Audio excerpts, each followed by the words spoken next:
Welcome to my free-to-play Slayer guide on Gelatinous Abominations. These have a combat level of 4, and when you defeat them, players will get 30 combat experience and 19 Slayer experience. Granted, they are on that Slayer task. And a little bit of a fun fact, you will always get this as your very first Slayer task from the NPC.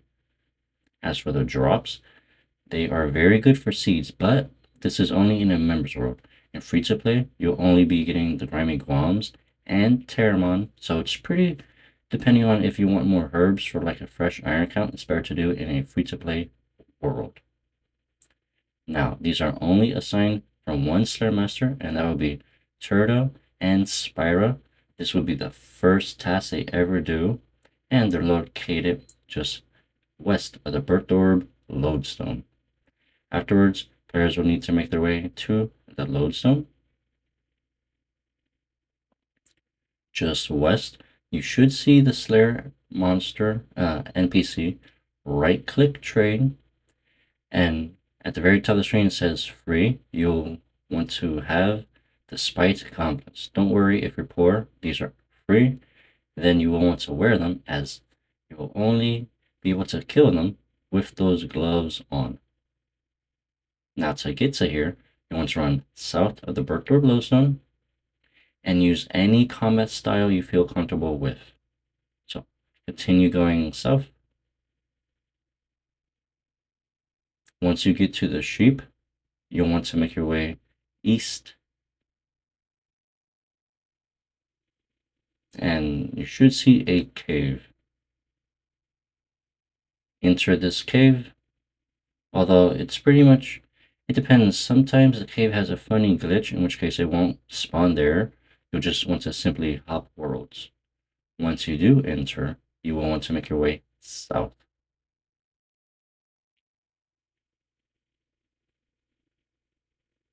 And right here, we are now at the Gelatinous Abominations.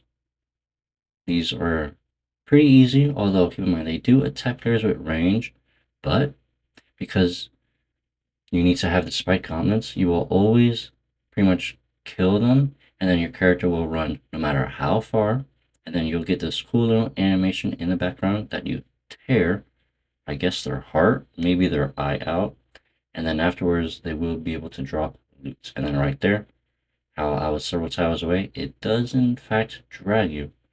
So for me, I would probably say melee might be the best because it does cut down the animation time a little bit, as you won't be running a couple of tiles. For instance, like magic and range, you can attack from 7, 8, or even 9 tiles away, and then you have to like do that weird little pathing to it.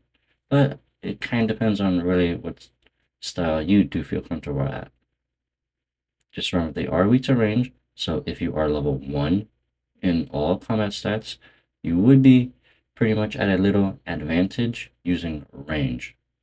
And then just make sure to have food, as these might deal a little bit of damage, because I've used a couple weapons, and sadly, since my magic is 99, I was using a Staff of Air, and I was still one to hit these poor boys. So it kind of depends on like your stats wise, if you can 1 or 2 hit them consistently. Since you'll always attack them first, you'll always have 1 extra free hit technically on them. And then don't worry, sometimes this is crowded with bots for whatever reason. I'm not really sure. I guess the grimy bombs are expensive or something, but you can always go to the south of the area or to the west, depending on, again, the amount of players.